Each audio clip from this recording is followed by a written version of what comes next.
Halo pemirsa dimanapun Anda berada, semoga Anda semua selalu sehat sejahtera lahir batin. Terima kasih untuk perhatian, kritik, usul, saran, dan tentu saja terima kasih untuk Anda semua yang senantiasa setia menonton konten informasi di saluran ini. Ada yang bertanya terkait aktivitas vulkanik Gunung Merapi yang didominasi guguran material lava itu seberapa berbahaya. Ada pula yang bertanya, berapa sih laju kecepatan batu-batu yang berguguran meluncur dari puncak menyusuri lereng hingga berhenti di suatu tempat di sektor barat atau mungkin yang mengarah agak ke selatan? Ini pertanyaan-pertanyaan yang menarik dan memang relevan dengan mereka yang berada di sekeliling Merapi, terutama yang berada di sektor Tenggara, Selatan, Barat Daya, dan sebagian di sektor Barat. Tentang seberapa berbahaya luncuran guguran lava atau batu-batu beku magma yang ambrol dari kubah di puncak barat daya Merapi, tentu saja ini sangat berbahaya. BPPTKG Yogyakarta sudah merekomendasikan radius 3 km hingga 5 km adalah area yang tidak boleh ada kegiatan manusia, terutama di alur sungai yang berhulu di Gunung Merapi. Radius 3 km mengarah ke Kaliworo di Kecamatan Kemalang, Kabupaten Klaten, Jawa Tengah. Sedangkan radius 5 km mengarah ke alur Kali Kendol, Kali Kuning, Kali Boyong, Kali Bedok di Kabupaten Sleman, Daerah Istimewa Yogyakarta, serta ke alur Kali Krasak, Kali Bobong, dan Kali Putih di wilayah Kecamatan Serumbung, Kabupaten Magelang, Jawa Tengah. Itu adalah radius area yang sangat berbahaya jika terjadi luncuran material dan sapuan awan panas guguran. Sementara jika terjadi letusan eksplosif secara tiba-tiba, lontaran material kerakal, kerikil, dan pasir bisa menjangkau radius 3 km dari puncak. Masih ada satu lagi, jika terjadi longsor tiba-tiba kubah lava 2021 di puncak barat daya, maka berdasarkan pemodelan yang dilakukan oleh BPTKG Yogyakarta diprediksi awan panas guguran bisa menjangkau jarak 5 km ke arah barat daya.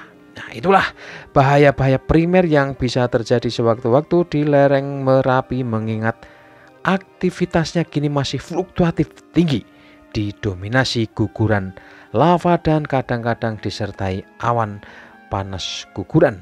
Awan panas guguran terakhir terjadi pada Sabtu lalu, akhir pekan lalu, mencapai jarak perkiraan 2000 meter atau 2 km dari puncak. Nah, sebelum membahas pertanyaan kedua tentang laju kecepatan luncuran batu ketika terjadi guguran, kita akan review dulu apa yang terjadi di Merapi sepanjang 2 hari terakhir, yaitu Minggu 19 Desember dan Senin 20 Desember. Aktivitas paling menonjol dan patut dicermati selama 2 hari terakhir ini adalah munculnya rangkaian gempa vulkanik dangkal dan gempa fase banyak atau gempa hibrid atau gempa multifase. Jumlahnya cukup signifikan, yaitu sepanjang 24 jam pada Minggu terjadi 138 kali gempa guguran, 19 kali gempa fase banyak, 7 kali gempa vulkanik dangkal, dan 1 kali gempa hembusan. Tidak terpantau adanya awan panas guguran. Sedangkan pada 12 jam pertama Senin 20 Desember baru terjadi 1 kali gempa vulkanik dangkal.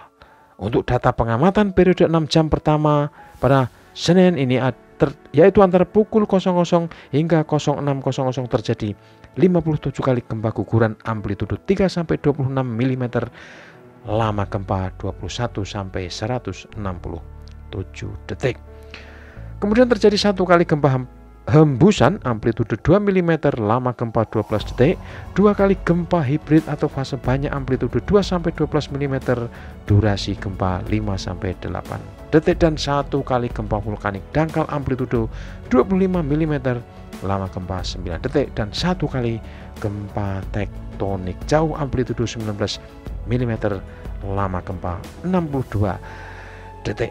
Nah, 2 parameter itu, yaitu gempa vulkanik dangkal dan gempa fase banyak, ini umumnya atau biasanya mengindikasikan terjadinya suplai magma atau pergerakan magma sudah mendekati puncak atau di kedalaman dangkal, sehingga kegempaannya disebut sebagai gempa vulkanik dangkal yang jaraknya kurang dari 1,5 kilometer dari puncak gunung. Jadi terjadi gempa-gempa karena adanya pergerakan magma dan pada waktunya akan diakhiri dengan proses ekstrusi magma.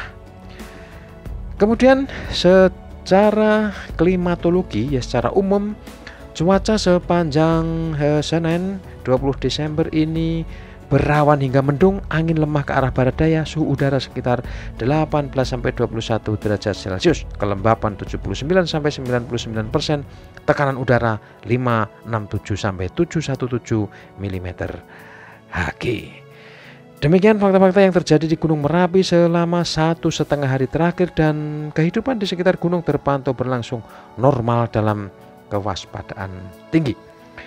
Selanjutnya kita akan meringkas jawaban pertanyaan pemirsa tentang berapa sesungguhnya kecepatan batu atau lava yang menggelinding dari puncak ketika terjadi guguran. Gelontoran batuan terutama yang bukan serpihan, jadi batuan masif yang masih solid dalam bentuk bongkahan batu kerap kali, kita bisa lihat seperti di rangkaian video berikut ini.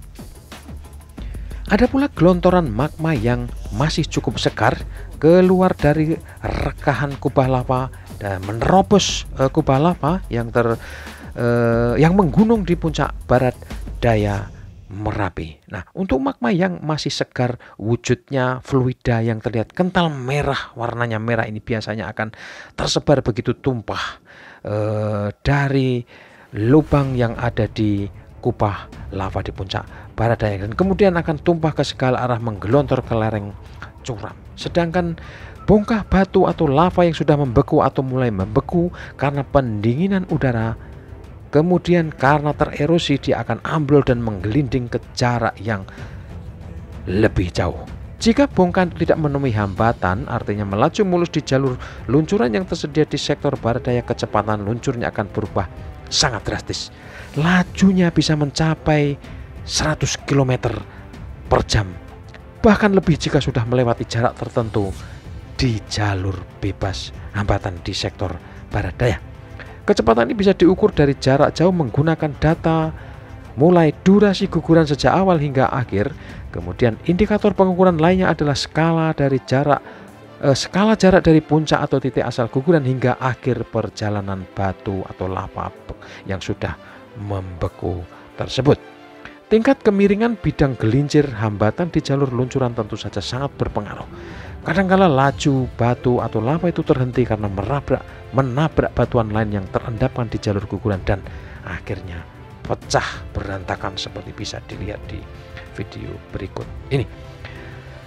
Jarak luncur material sejauh ini mencapai 3.000 hingga 3.500 meter atau 3 sampai 3,5 km. Ini berdasarkan pengukuran luncuran awan panas guguran, tetapi biasanya kalau hanya guguran saja jarak luncurnya kurang dari itu ya. Ini diukur dari puncak, terutama ini yang mengarah ke hulu Kali Bebeng dan Kali Kerasak.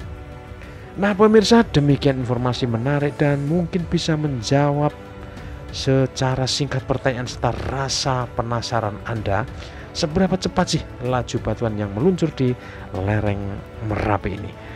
Semoga informasi ini bermanfaat untuk Anda dan kita semua. Tetap jaga kesehatan dan kewaspadaan.